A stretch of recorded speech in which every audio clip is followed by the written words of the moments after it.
ora spostando dal ponente, dove ieri c'è stato un disastro, soprattutto in Val Borgida, nel Savonese, addirittura c'è nel Ligure dei bimbi in una scuola sono stati bloccati per precauzione all'interno dell'edificio. Poi ieri sera, appena smesso di piovere, sono tornati, ripeto, per fortuna, sani e salvi a casa. Ma passiamo subito con il nostro primo ospite della mattinata, che è l'assessore comunale di Sori, nel Levante genovese, Luca Pittore. Ciao Luca, ci sei? Ciao Fabrizio, eccomi, buongiorno a tutti gli ascoltatori, buongiorno. Allora, com'è la questione maltempo lì da te nel Levante genovese, nel bellissimo Golfo Paradiso?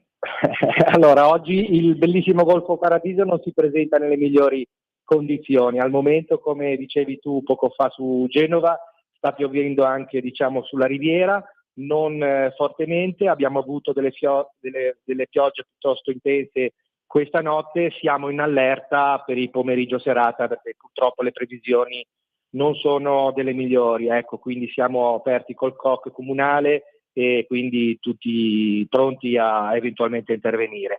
Approfitto per mandare un abbraccio agli amici, come dicevi, di Savona, che ieri hanno avuto dei gravi danni, e quindi ecco, questo lo faccio con piacere, sperando che sia finita lì e che oggi non ci porti null'altro in nessun'altra zona ligure.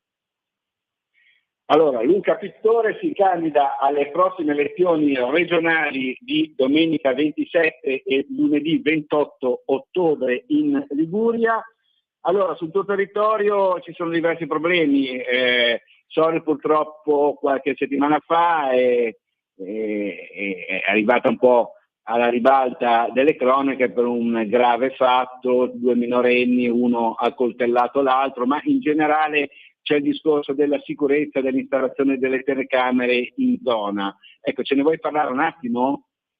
Ah sì, Fabrizio, sinceramente Sori, per fortuna, devo dire anche la verità, al di là di quell'episodio gravissimo, Sori è un'isola felice come un po' tutto il Golfo Paradiso. Ciò non significa che bisogna allentare l'attenzione. Purtroppo gli anni moderni, se così le posso definire, stanno portando alla ribalta sempre più problematiche, quindi bisogna essere pronti, e quello del controllo del territorio, sia per la Lega ma anche per la nostra amministrazione locale, è una delle priorità. Devo dire la verità, tutto il Golfo Paradiso, tutta Genova si è organizzata e si sta organizzando e sta programmando, anche con l'aiuto di bandi regionali e soprattutto europei, per monitorare sempre più il proprio territorio. È fondamentale averne il controllo, quindi per noi è uno degli elementi cardini per quanto riguarda la nostra amministrazione. Purtroppo, come dicevi poco fa, abbiamo avuto quel triste episodio a Sori, e fa sicuramente scalpore che 2 ragazzi di così giovane età siano arrivati a un atto di quella gravità, che poi di fatto uno l'ha subita, l'altro l'ha effettuata. Quindi bisogna continuare a essere presenti sul territorio. Una delle forme, secondo me, fondamentali è quella di avere un contatto con i propri cittadini, implementare lo sport, che credo che sia il veicolo principale per eliminare, tra virgolette, la noia, che è forse il male maggiore di questi giovanissimi. E quindi su quello Sori è presente, abbiamo tantissime attività, stiamo spingendo, investendo tante risorse per far sì che questi nostri ragazzi abbiano degli impegni, perché è importantissimo per il loro presente e soprattutto per il loro futuro. Ecco, senti Luca, cambiamo pagina e rimaniamo sul territorio, non proprio a Sori, ma più in generale del Golfo Paradiso e del Tigullio occidentale. Sto parlando del parco di Portofino. La Regione Liguria proprio ieri ha comunicato che ora, dopo la nuova sentenza del TAR della scorsa settimana, opera il parco regionale con i vecchi confini. La Lega ha sempre detto che i vecchi confini non si toccano, ossia quelli che attengono ai comuni di Santa Margherita Ligure, di Portofino e di Camogli, e che ovviamente grazie anche alla nuova sentenza del TAR della Liguria l'estensione agli 11 comuni, quindi con tutto quello che ne deriva, i vari divieti, le varie limitazioni, eccetera, al momento non valgono. Ecco, ci puoi fare un attimino chiarezza su questo aspetto? Ma allora sì, di fatto questa è una situazione che ci portiamo avanti da tantissimi anni, ormai se non sbaglio sono 6-7 anni che si dibatte sul parco nazionale e parco regionale. Noi come Lega e soprattutto noi come amministratori locali, per quanto riguarda i comuni che di fatto non hanno voglia, non hanno piacere di rientrare in un parco diciamo allargato, riteniamo che le motivazioni siano semplicissime. Noi ascoltiamo i nostri cittadini, le esigenze del territorio. Riteniamo che il parco regionale sia importante, limitato ai comuni per i quali già è stato diciamo, costituito ed esistente, ossia quelli di Santa Margherita, di Camogli e di Portofino. Allargare ai 7 addirittura gli 11 comuni che hanno poco di, tra virgolette, in comune col parco vero e proprio di Portofino, riteniamo che possa essere solo un maggiore problema, maggiori danni per chi vive il territorio, quindi è necessario che ci siano delle semplificazioni, parametrare comuni come Coreglia Ligure, come Tribonia, a Camogli, Portofino e Santa Margherita credo che sia un errore. Ovviamente in ambito superiore, in ambito nazionale ci sono visioni differenti, ma noi che abbiamo continuo contatto con i cittadini, con i nostri cittadini, riteniamo che sia doveroso limitare a quello che è attualmente la perimetrazione del parco, cioè quindi, ripeto, non voglio essere troppo ripetitivo, però i comuni previsti che sono Camogli, Portofino e Santa Margherita. Ecco, senti, rimaniamo un po' in tema perché volevo un po' capire anche da te, visto che abbiamo la fortuna adesso di sentirti, come è andata un po' la stagione turistica, come sta andando e come andrà adesso, ma il tempo permettendo, insomma, fino all'altro fine settimana, per esempio, ho visto che c'era un sacco di coda, insomma, tanti turisti nel Levante genovese anche proprio a fine settembre, inizio ottobre.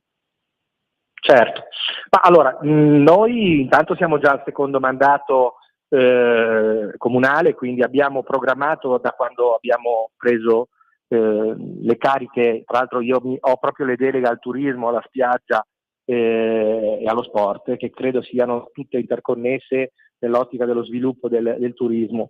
Abbiamo subito avuto chiaro, seppur quando abbiamo preso le nostre deleghe, le nostre cariche, abbiamo dovuto affrontare il Covid, che sembra così lontano, ma ahimè è ancora una pagina dell'altro ieri, se così la posso definire. E abbiamo programmato, siamo intervenuti con un ripascimento importante della spiaggia, perché il nostro obiettivo era proprio quello di rendere appetibile il nostro comune, che è un comune comunque molto vasto, esteso, parliamo di circa 13 km quadrati, quindi si sviluppa sulla spiaggia, ma va fino praticamente a un'altitudine di 800 metri sul livello del mare, quindi il turismo va visto un po' a tutto tondo, quindi sul mare, ma anche il turismo verde, proprio per svilupparlo non solo nella stagione estiva, ma durante tutto l'anno.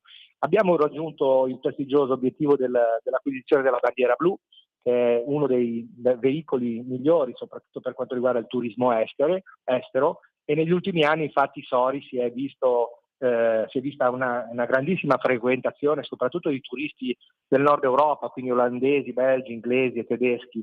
Abbiamo una ricca offerta di bed and breakfast, di Airbnb, quindi diciamo ricezione turistica. Il nostro obiettivo è quello di ampliare anche l'offerta alberghiera. Al momento Sori vanta di un albergo solamente, un buon albergo, e cerchiamo di guardare avanti e quindi di dare anche un'opportunità, una ricezione diciamo anche diversa, quindi sviluppare quell'ambito. Il turismo verde è un settore sul quale stiamo puntando molto, perché se è vero che, come dicevo poco fa, il mare è fondamentale per il nostro territorio, lo è però anche la zona collinare. Sori è ricca di tradizione enogastronomica, quindi dobbiamo cercare, al di là del turismo diciamo giornaliero del sabato e della domenica, di accattivare la nostra clientela, se così la posso definire, per un turismo un po' più lungo, un po' più duraturo, quindi la settimana, proprio perché ci sono tante cose da vedere, da visitare, sia in ambito sportivo e enogastronomico, quindi è una sfida importante.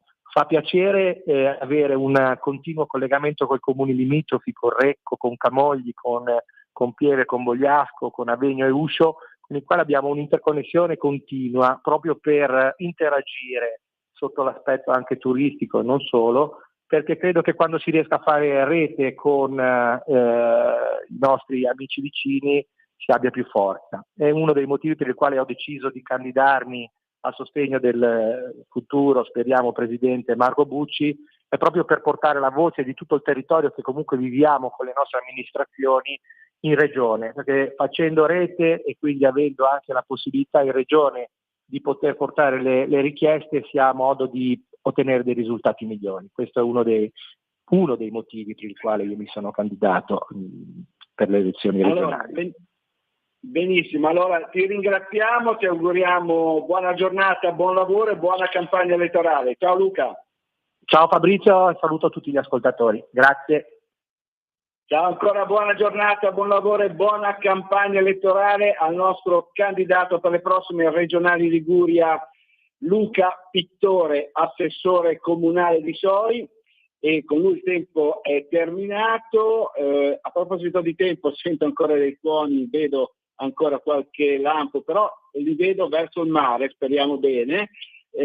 Passiamo adesso al nostro secondo ospite della mattinata, che è l'assessore regionale allo sviluppo economico Alessio Piana da Genova. Sentiamo se abbiamo già in linea Alessio. Ciao Ale, ci sei? No, non c'è, lo sto chiamando, non risponde. No, lo stai chiamando, non risponde, sarà sotto l'acqua o sarà in campagna elettorale. Con lui volevo parlare un attimino della visita proprio nel capoluogo ligure che c'è stata ieri del nostro ministro Valditara. Sostanzialmente il ministro ha annunciato il via libera al liceo tecnologico sperimentale in Valpolcevera durante la visita all'Istituto Nautico San Giorgio, prestigioso istituto genovese che forma appunto i nostri giovani che vanno per mare. Ecco, entro il prossimo anno ci sarà l'avvio dei lavori per la realizzazione del liceo tecnologico sperimentale in Valpolcevera. Si tratta veramente di una grossa e importante novità annunciata dal nostro ministro dell'istruzione e del merito Giuseppe Valditara. Volevo sapere dalla regia se lo sto provando a chiamare nuovamente, ma non risponde, non abbiamo nessuna notizia.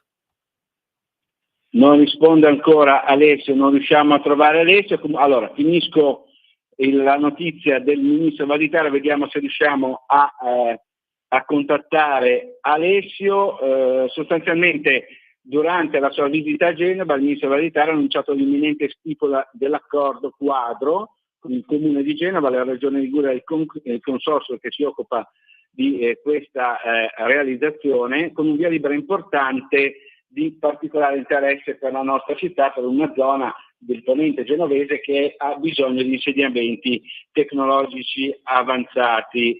Si tratta di un accordo innovativo che presuppone la costruzione della scuola in tempi relativamente rapidi, un liceo molto innovativo che si inserisce perfettamente in quell'ottica del rafforzamento dell'istruzione e della formazione tecnologica. Scusami Fabrizio, non risponde, mi dispiace. Alessio Piana non risponde, allora gli auguriamo anche a lui buona giornata, buon lavoro e buona campagna elettorale. Ho visto un altro lampo, ha cominciato proprio adesso in diretta di nuovo a piovere, speriamo bene. Ricordo allerta meteo arancione in Liguria fino alla mezzanotte di oggi. Per il momento da Genova e dalla Liguria è tutto. Linea a Milano da Fabrizio Graffione. Ehi tu, non trovi più il segnale di Radio Libertà sulla tua radio DAB? Non disperare.